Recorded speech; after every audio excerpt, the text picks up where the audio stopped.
whoa. You know, I'm going to jinx myself, but I feel like our internet has gotten gooder. Gotten worse or better? Gooder. Good. I feel like it's gotten gooder over the last few episodes. I think Kathleen called up there and put her foot down, or put it up. You know, I didn't. What I should have done is move that banner up a little bit. Yeah. James, man, we ain't gonna overthink it. They're sugar free. Are you moving that No up? sugar. Yeah. No, they're good. You can have them. Hey, you bring them. They're on Oh, that's good. That's good. Uh-oh. Hit it. You gotta hit it. Do it. We need a bigger banner. We need a bigger what? Backdrop. We do need it. Well, we could move the investment up. Cousin Charlie, have you gotten on? Anybody in the audience, have you logged on to Real Estate 101? Everybody, log it on. Log it on, log it on. Cousin Charlie. It's 1 o'clock, it's Wednesday. That means it's time for Real Estate 101 with me. I'm GTT. I do not have my sidekick, my partner in crime, Big Boy, a.k.a. the Weatherman, Stephen Weathers. It's just me and Cousin Charlie today with a live studio audience. Everybody back there, I can't see you all. It's bright lights, but thank you. Dear God, when I see you all here, man, I appreciate you getting on here. David Stegg, thank you for getting on, friend. We need to reach out. I hope you can be off today by 5 o'clock, David. Could you do that? Cousin Charlie, have you ever sat up here and done Real Estate 101 before? I have. With the Weatherman. With the Weatherman. It's going to feel completely different because you're right here with me, okay? I'm going to put you on the spot because I'm going to prepare you for pressure situations. When a client has a question, you don't know it's coming. Your brain's going to shrink up. You don't know what to say, but I'm going to train you, help you know what to say and when to say it. Today, we always sponsor the show, or we always give a shout out to our sponsor, and Cousin Charlie has a secret envelope over here underneath his desk. He's going to pull it out and say the sponsor's name. Who is the show sponsored by today? That's right. Today's show is brought to us by the trout magnate himself, Roy Frazier. Roy Frazier! At the brand new office in Smyrna on Nissan Down Boulevard. goes Frazier. You remember that time you put that post out? I didn't know what I was doing. Hey, Anita Hill, thank you for getting on here. We got a gift card coming out your way. It's coming to you from the Alley on Main, which brings me to this. If you share this here stream, share it onto your stream. Me and Kathleen the Machine are going to go back and we're going to identify one person that has shared this stream, and we're going to give you a free gift card to the Alley on Main worth much more than the $25. So share my stream. Please like, please comment, share the stream to help me build my dream. And that's for 135,000 people to know who GTT is in Murfreesboro, maybe in the world.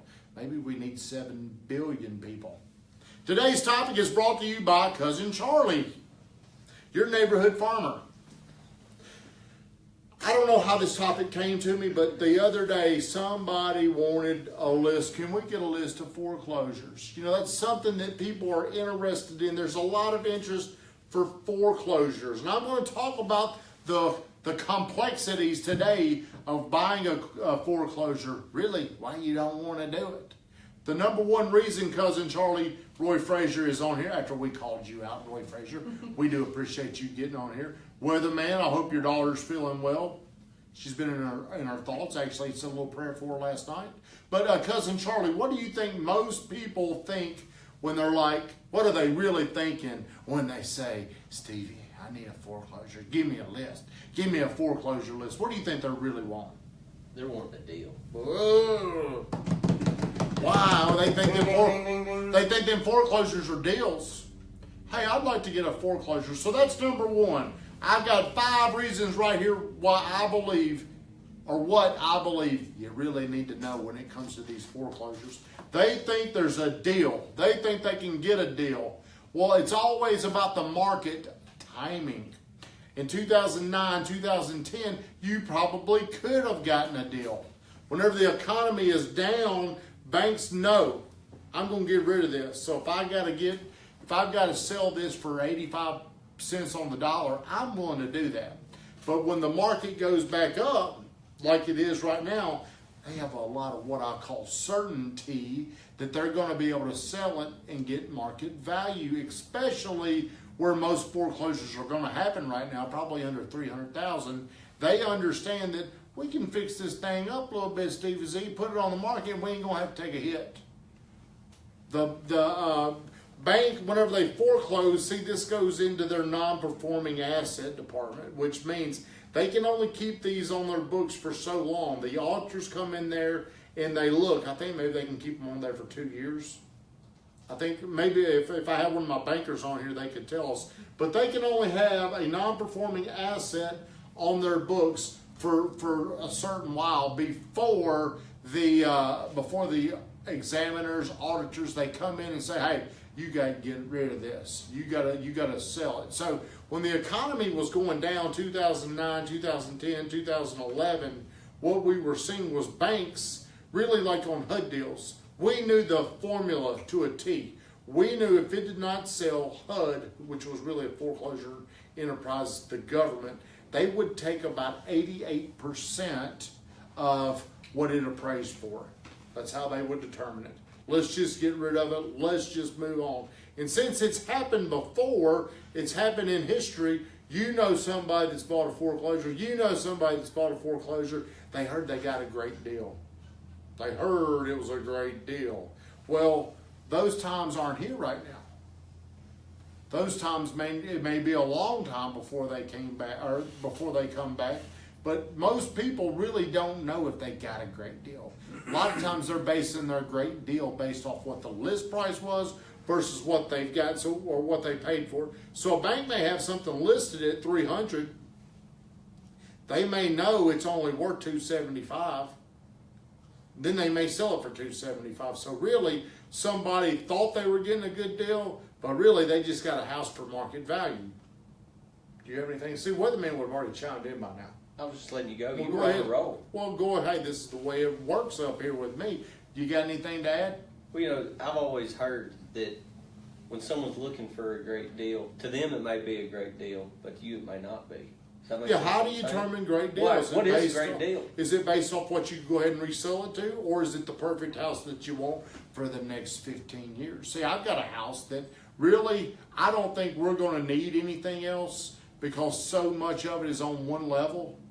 And I'm done having a big house. Our house is about 2,600 square feet. Most people, they do like Roy Frazier, they buy a big house and then they downsize. They want something smaller. They want something on their main level. Well, I'm thinking, you know, we didn't get a great deal on this house the day we bought it. Long term, it may fit perfect, and I could look back and say, you know what, that was a great deal for us. Is it hot in here? Yeah. Is it hot? Stevie Z, get a fan, man. It's hot in here. So that's the number one reason why people want a foreclosures. They think they're going to get a good deal on it. In all honesty, they may actually be getting a market value house. Weatherman foreclosures are very few and far between because you can sell anything. Weatherman, that's exactly right. See, he's talking more than you right now, and he's in, where is he, in Canada? Where's Weatherman? I think he was buying flowers for his girlfriend last night. I bet he was. So that's another great point that Weatherman brings up is right now there's not foreclosures. If you get behind, normally it takes about 3 months. You're 90 days behind roughly on your payments. They'll start foreclosure. Now, hey, Weatherman mentions you. Now, people, if they get behind, they can go ahead and list their house and sell it and probably walk away with some equity. So right now, it is just not a very, very, what is that fancy word I'm looking for? That feasible. It's not a feasible time to be looking for foreclosures right now. Cousin Charlie, you got anything you want to add before I go to number 2? Nope, let's go to number 2. Whenever people talk about they're looking for foreclosures, what this also does, it limits the options in which they can find a house. The best house out there may not be a foreclosure. The best house out there, it may be the perfect house for them. It may just be a few thousand more dollars, but somehow in their brain, they branded through experience of their own, through experience of others, through stories that they've heard, that foreclosures are a much better deal. But I'm telling you, you would be shocked if you saw how foreclosures sell right now in this market compared to what the market is giving. You really, like if we were to look right now, I don't know how many foreclosures, I can't, give me that water. I'm just kidding. Right now, there's no telling if we were to look how few foreclosures are on the market, because they can really, now what they're doing is they're actually selling them before they go, like right after they're foreclosed, they're not even putting them on the market. They've got buyers that'll buy them. They'll just call it direct, and they buy them, and they'll buy them maybe in bulks or something. So it's not the same where you go up to the courthouse and if you didn't buy it there, it would come on the market. Right now, there's just not very many on there. Anita Hill said lucrative. Maybe one way for a person to go on those, they've got to get more creative than they did in the past. For instance, say you drive by a house and you're like, man, that house kind of looks a little rough. You may, in order to get your deal, knock on the door, find a person maybe in a distressed, property for some reason or another, and that's how you get your deal. You may have to that may creative. be a lot of work, Cousin Charlie. Hey, who wants to do all that work? If you want the deal, you got to put out the work. That's exactly right. See, the deals were a lot more plentiful in 2009, 2010, and 11. Now they've gone away. Think about, I was talking last night, I had a listing appointment. 5 years ago, they bought this home for $120,000. And it's probably going to sell for $182,500. $183,000. How many thousands of dollars is that? About 60. That's $63,000, okay, in 5 years. Think about this. Think if one of them lost their job.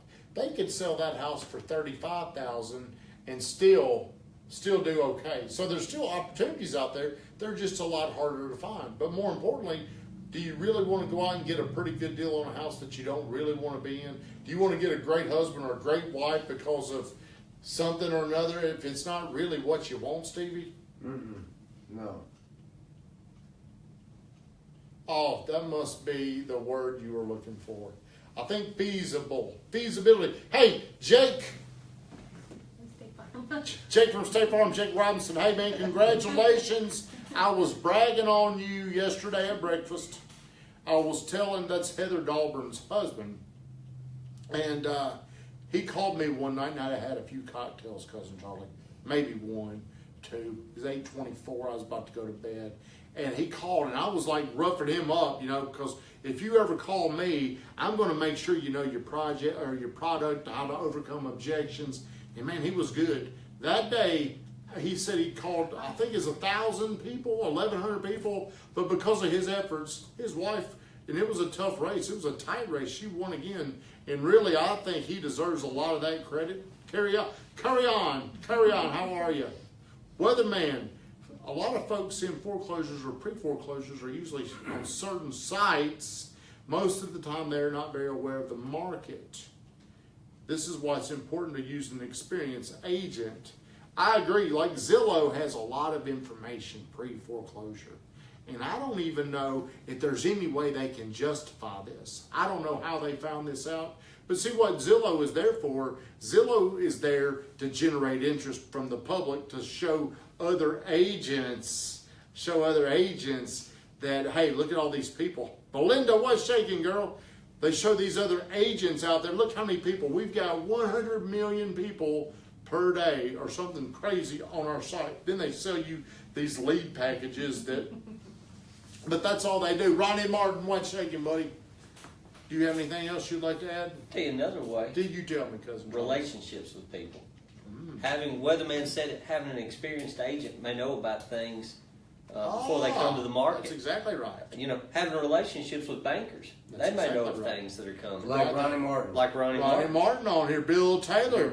I bet you Mr. Taylor could tell you something about foreclosure sometimes. He might have a little knowledge. Yeah, he might know something. That's right. He might know a family that's in distress. Yeah. But the bad thing about foreclosures, in my opinion, is how much it limits your options. I want the perfect house for me to go buy it.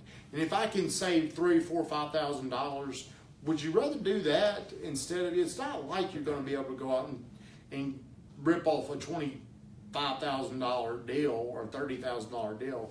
Level up. That's right, Rockin' Ronnie. In the bad times, see, Ronnie had a lot of experience with this. Like during the bad times, builders going belly up, they would come back to Ronnie, and Ronnie wouldn't have an option but to foreclose and then sell them to the public. And they had a little formula. They're going to sit there and make a decision as a bank and say, look, this home, we've got X amount of dollars in it.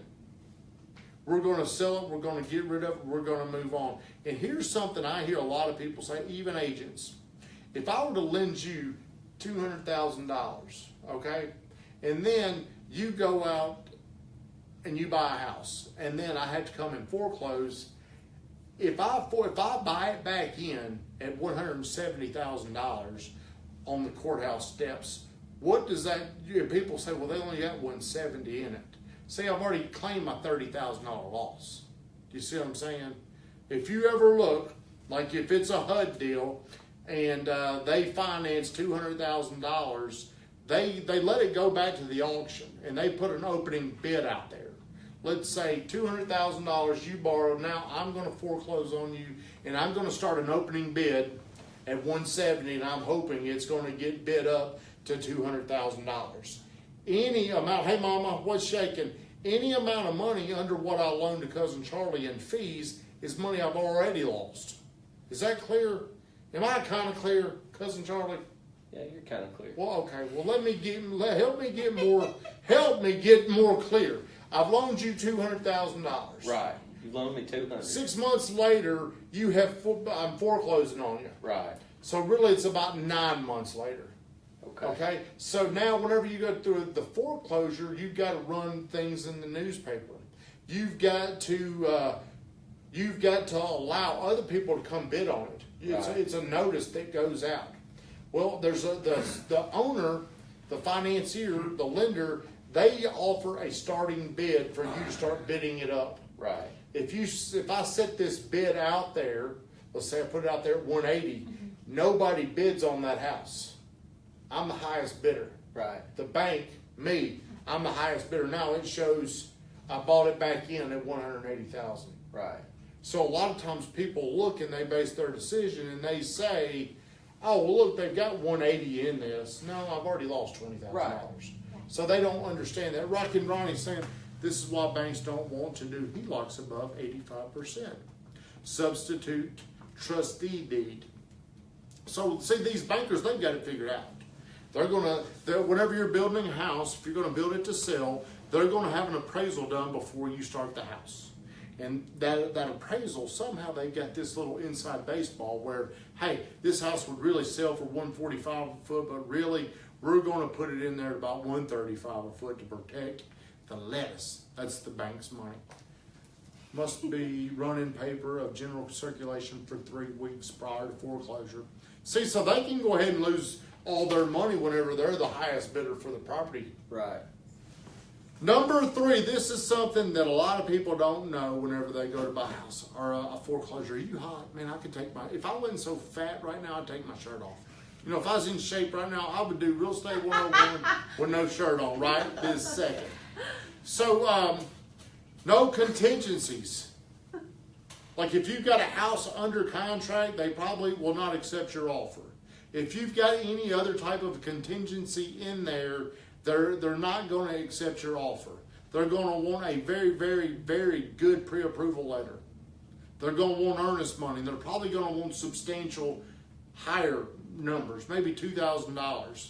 So it's going to be a lot more, but you don't have contingencies to protect you. I'm going to talk about the next thing here in just a second. Do you have a question? No, You seem anxious, Cousin Charlie, like you're about to ask I'm me a learning question. today. No, well, see, a lot of us, we don't deal with foreclosures anymore. You know, because of how good the market's going. I remember doing foreclosures, and there was so much paperwork. I mean, it was insane how much paperwork that was involved with that. Number 4, if you buy a foreclosure, you're buying a home as is. You can do a home inspection. You can do that. You have the right to go out and have the home inspected. But when you bring them your little list of repairs and say, I need this, this, and this, you really have already signed something to get the house that says you're buying this house as is. So whenever you buy a foreclosure, you're not going to get anything fixed. You're just basically doing the home inspection to see, hey, am I buying something with a shot air conditioner or? That's right. Now, the good bankers like Ronnie, the smart bankers out there, they're going to go ahead and price in some of these conditions. You know, if they know it needs something like this, they're probably going to go ahead and factor that into their pricing. They're going to say, well, that's why we've got it listed at this price right here. Take it or leave it. Here's the other thing is usually people that are making these decisions across the country, they've never been to the house. They've never seen the house. They don't care. They're only looking at numbers. This is what this house should sell for. I don't care that the carpet looks terrible or the paint looks bad or it's a terrible floor plan. They're making their decision based solely on what the numbers say. They don't understand, they don't know, and guess what? A lot of times they have nothing to do with if it sells for X or higher than X. Did you know that? I did not know that. And it's also very, very hard to get these people on the phone. You know, whenever people see a house that's been foreclosed on, they think they can call that company and they can try to buy that house over on such and such over here in Blackman. Hey, we'll just call the bank, buy from them. I mean, it's so hard because the people, for 2 weeks you may be talking to one person, then that person quits or they move another person over that file and then you're on the phone for hours. I mean, it's an excruciating process, but people, if they've never been through this, they don't understand. Therefore, they're going to keep trying until you go through it. Would you say that in the market we're in, there may be a new type of foreclosure that's out there? Maybe where people buy a house that needs to upgrade, they do the upgrades, and where they're saving the money on the front end, they're making it on the back end now? Well, the better term might be distressed, because a foreclosure is a formality. Right. It's the bank has taken back over possession. Because of financial situation. Yeah.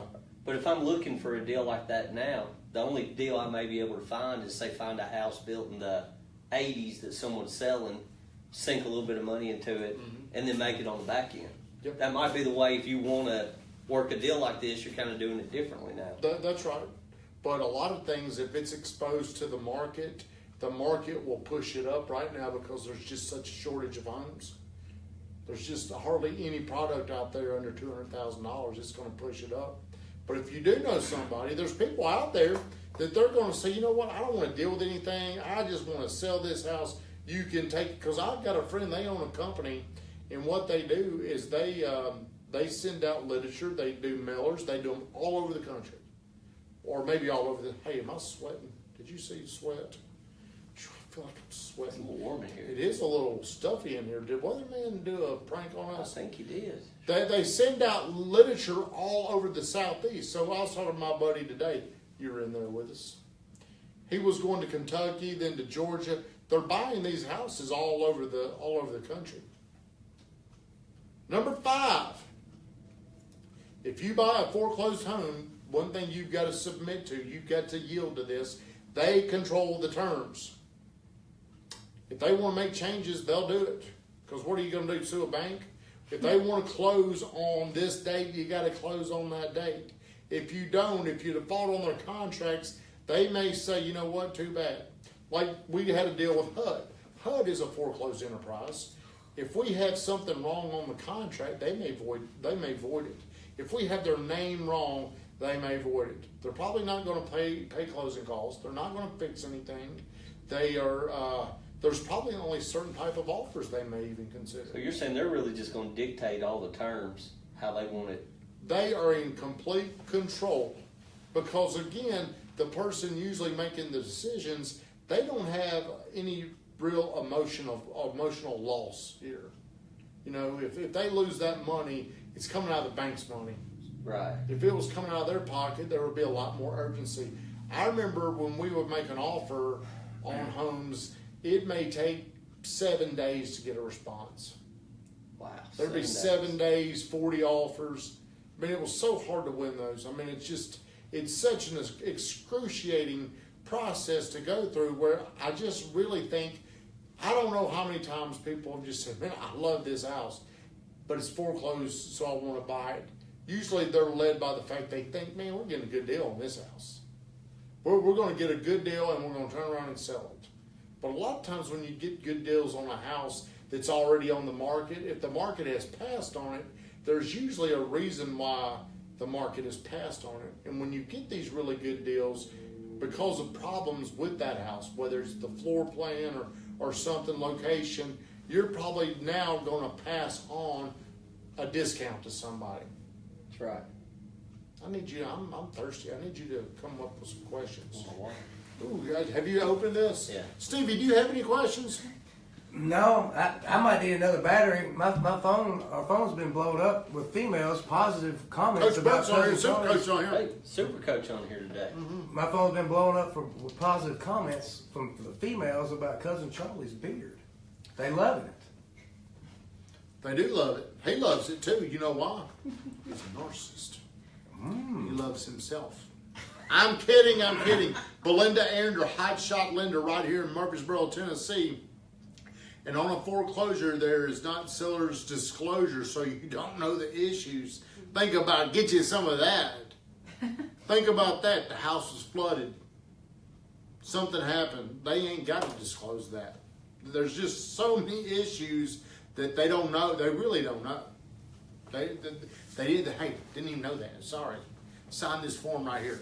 Everything they do, every decision they've thought out has already been pre-thought out by somebody before them that knows how to navigate through problems. So it's really tilted in the bank's scale and the bank's way to protect them with everything you're doing. Yeah, and so let's just say this. Let's say they will make an offer out there. They'll list the home, and maybe they do have it priced a little under market. And what they're doing is, okay, we're going to give you this little bitty nugget, okay?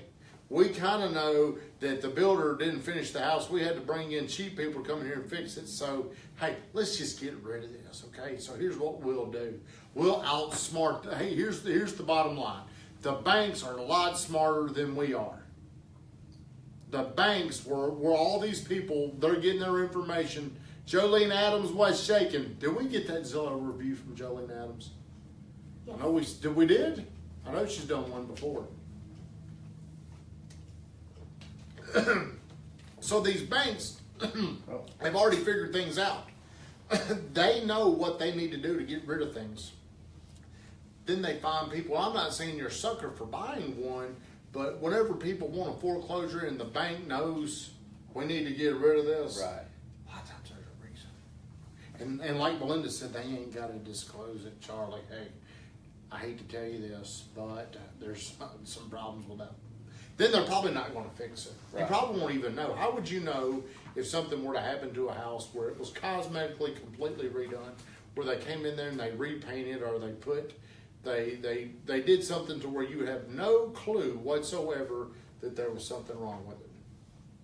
So if you were buying a property like this, what would you do to protect yourself? Say you were looking for a foreclosure. Do you know any tips what they may do? Or is it more, hey, you're just buying it blind and good luck to you? I would eliminate my my judgment, and I would default to a realtor that understands how to work with banks. Okay. I would definitely do that. I would get somebody. We bought the best deal that I've ever been a part of. Me and Joey Richardson bought it. Okay, and I paid the weatherman to do the deal because I didn't want to deal with all the stuff, all the complications. It was some land back here that it was foreclosed on. It was seized by the government. The government seized this.